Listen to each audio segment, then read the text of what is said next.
کہ شب 29 ماہ رمضان طاق اور راتوں کے اعتبار سے آخری عشرے میں یہ آخری رات ہے. جو سارا مہینہ تو عبادت کرتے رہے اور جب وقت آیا کچھ لینے کا تو پھر عبادت کے مقامات سے غائب ہو گئے. اور معصومین نے اس دعائیہ جملے کو بار بار دہرانے کا حکم دیا. الفاظ کیا ہیں کہ ماہ رمضان کو کن بہترین کلمات کے ساتھ الوداع کہو. بسم اللہ الرحمن الرحیم. شکر خداوند تبارک و تعالی کہ آج بھی خدا نے یہ موقع عطا کیا کہ شب 29 ماہ رمضان طاق اور راتوں کے اعتبار سے آخری عشرے میں یہ آخری رات ہے. اور اب اس کے بعد یہ طاق راتوں کا سلسلہ آخری عشرے کی مناسبت سے نصیب نہیں ہونے والا. اب اگر کو رات اگر آئی بھی ہے تو وہ طاق راتوں میں سے نہیں ہوگی. اس ذمہ داری کے ساتھ کہ جو دعائیں مانگنے کا موقع اور محل ہے اس سے ہاتھ سے جانے مت دیجیے کہ ہو سکتا کہ آئندہ برس ماہ رمضان نصیب نہ ہو. پھر وہی بات دہراتا ہوں جو میں آپ سے کہہ چکا شب جمعہ بھی. اور معصومین نے اس دعائیہ جملے کو بار بار دہرانے کا حکم دیا. الفاظ کیا ہیں کہ ماہ رمضان کو کن بہترین کلمات کے ساتھ الوداع کہو. اللہم لا تجعلہ آخر العہد من صیامنا ایاہ. اے خدا اس ماہ مبارک ماہ صیام کو ہماری زندگی کا آخری ماہ صیام نہ قرار دینا. فَإِن جَعَلْتَهُ فَاجْعَلْنِي مَرْحُومًا. اور اگر تو نے فیصلہ ہی کر لیا کہ یہ ماہ صیام ہماری زندگی کا آخری ماہ صیام ہوگا تو اے خدا پس تو ہمیں ان میں شامل فرمانا کہ جن پر تو نے اپنی رحمت کو نازل کیا ہو. وَلَا تَجْعَلْنِي مَحْرُومًا. ہمیں ان افراد میں شامل نہ فرمانا کہ جن کو تو نے اپنی رحمت سے محروم کر دیا ہو. لفظ مرحوم کا استعمال لفظ محروم سے بچتے ہوئے بس یہ دعا یاد رکھیے.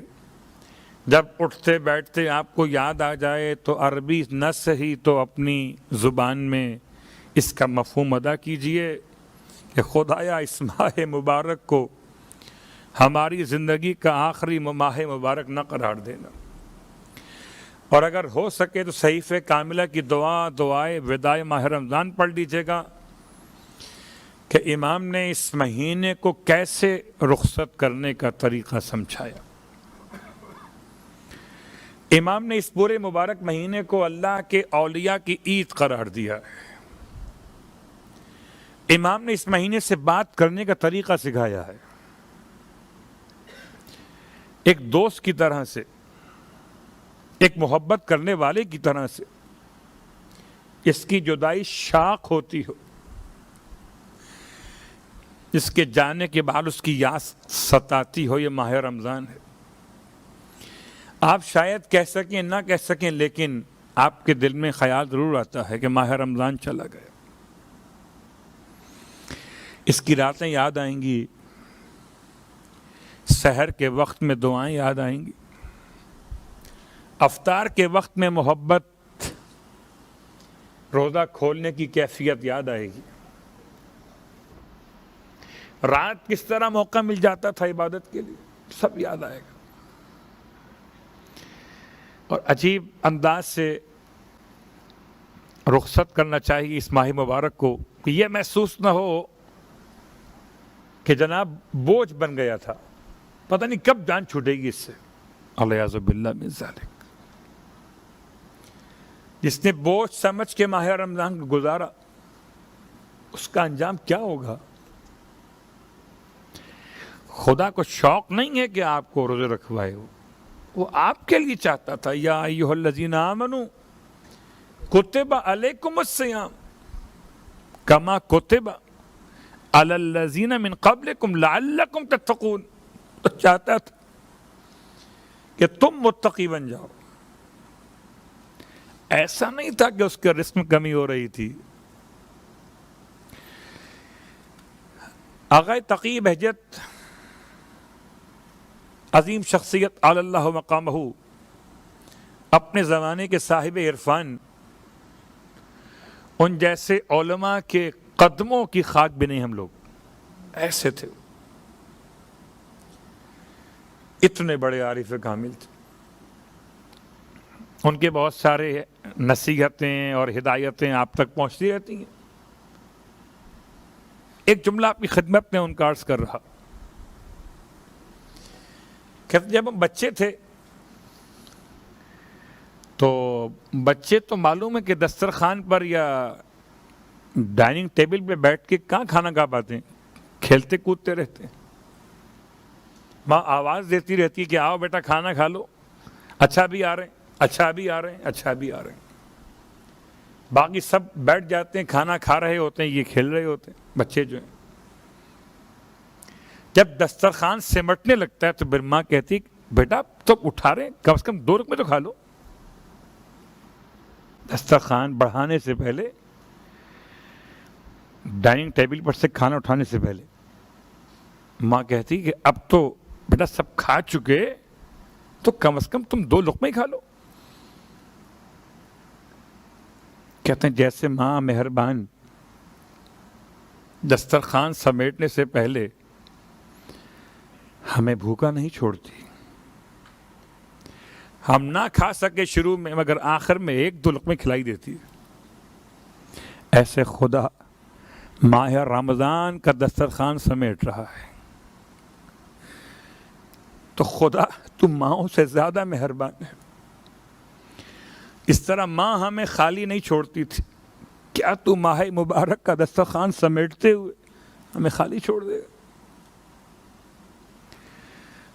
افسوس تو ان لوگوں کے لیے ہے جو سارا مہینہ تو عبادت کرتے رہے اور جب وقت آیا کچھ لینے کا تو پھر عبادت کے مقامات سے غائب ہو گئے. آپ کی خدمت میں عرض کر دوں کہ اگر آپ مینیج کرنا چاہیں تو کر سکتے ہیں. عید کی تیاری آپ چاہیں تو ماہ شعبان میں کر سکتے ہیں. آپ چاہیں تو ان ایام کو، ان راتوں کو اپنے لیے، اپنی فیملیز کے لیے ایک ماحول بنا کر عبادت کا قائم کر سکتے ہیں اگر چاہیں تو. اور نہ چاہیں تو کچھ بھی نہیں ہو سکتا. جب تک خود نہیں چاہیں گے تو خدا آپ کو آگے کروائے گا نہیں. ایک مشورہ ہے، عمل کرنا نہ کرنا میرا اور آپ کا کام ہے. اور اگر عید کی خریداری شاپنگ اتنی واجب و لازم ہو تو ٹھیک ہے، ڈے ٹائم کو یوز کیجئے، مگر آخری راتوں کو ماہ مبارک کی عبادت کے لیے قرار دیجئے. اس لیے کہ بالکل ایسے جیسے کہ امتحان ختم ہونے کے بعد اب رزلٹ اناؤنس ہوگا، اب انعام بٹے گا.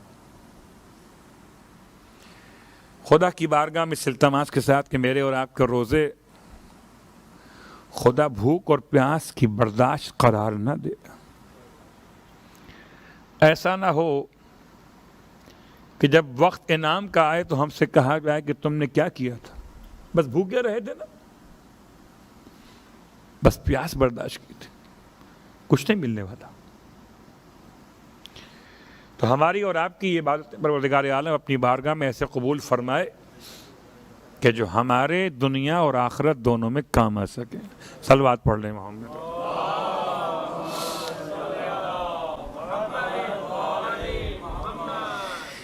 سوچ کر تو آیا تھا بہت کہ اس مرتبہ شاید کچھ خدمت آپ کی ایسے ہو سکے کہ میں وہ تمام باتیں جو مجھے اپنے عمل کے لیے اور آپ کے علم کے لیے بیان کرنی چاہیے بیان کر سکوں.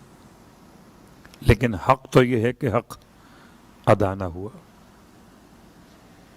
اب رخصت ایام عبادت ماہ سیام ہے، اپنے عنوان کو سمیٹتے ہوئے